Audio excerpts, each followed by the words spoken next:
Hey guys, this is Marianne. Now, at the time of this recording, yesterday I went to go and see The Grudge.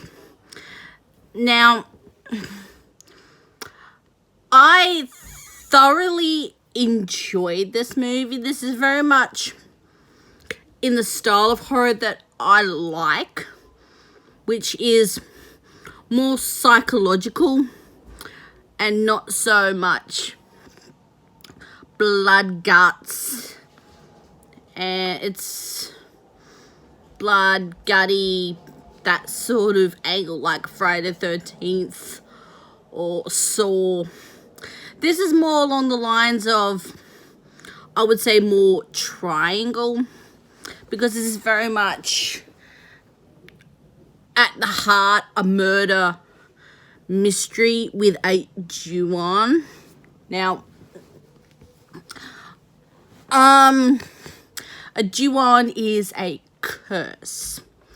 From what I can gather from the material I've researched and also the movie itself, if a person dies violently in a house, a curse is born, and anyone who enters that said house starts going a bit crazy. And we see this Ju-on happen at least 4 times. We see the original girl that we see come out of a Japanese house and go back to the States. And we see it yet again with John Chow. Of course, most people would know him from his work as part of the Star Trek or Total Recall reboots. He is a realtor for the house that the lady from Japan has bought. Well, I think it's more her partner has bought, and she comes home and, well, the next storyline we see is Lynn Shay. Now, she's actually from the I think it's the Conjuring series. It's either the Conjuring series. There's another James Wong, Patrick Wilson connection. I've reviewed them. She is in that movie franchise.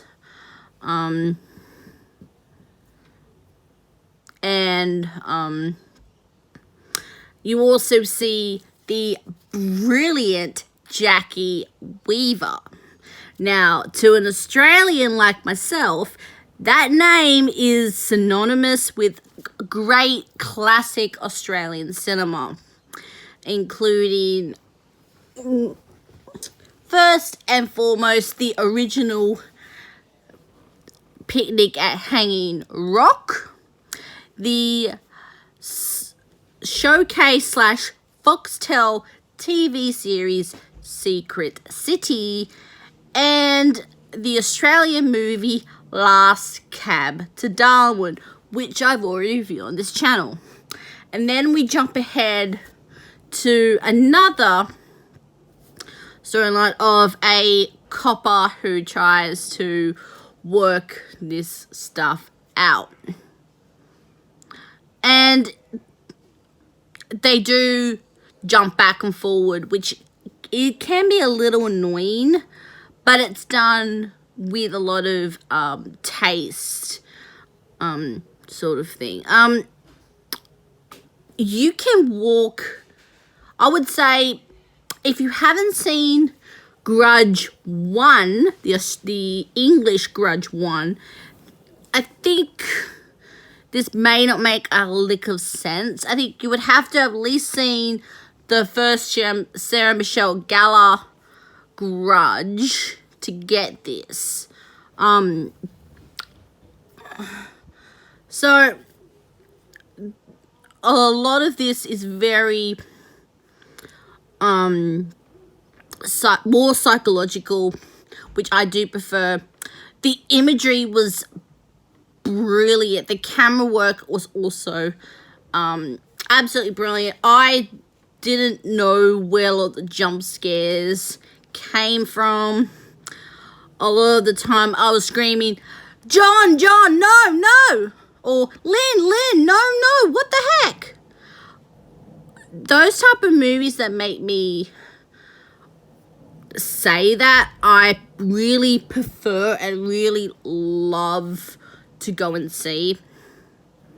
Mainly because I love to be, I'm not that passive viewer. I have to get verbally involved, which can make me either a brilliant person to see a movie with, or the most annoying person. But this movie definitely had that in absolute spades. The only criticism I would have about the whole movie is when they released this. Now, it pretty much was, I would classify this as a dump. By everyone involved, because it was released in January, which I don't think the studios had a lot of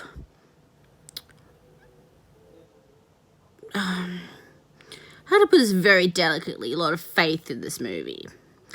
They did dump it, well, at least here in Australia, in a week that didn't have any major other real major releases. We'll struggle next week to find anything because we have Birds of Prey being released, which I will be reviewing. But I would say this is very much, I would say, a group movie, not necessarily a loner movie. So, have you seen The Grudge? Please write down in the comment section below. And if by the time you're still available, please hit now playing whinge about this movie. I do believe you can jump onto their Podbean site and grab their episode based around Grudge and the Ju-On series. They are absolutely brilliant, and there's a lot of the behind the scene information I know about the series actually comes from them. So I have to tip my hat to those guys. So please like and subscribe, so when I release another one of these brilliant movies, you'll be the first one to hear about it. And as I said, Birds of Prey is coming next week, and I probably will be saying it. I shall see you very soon. Ciao, guys.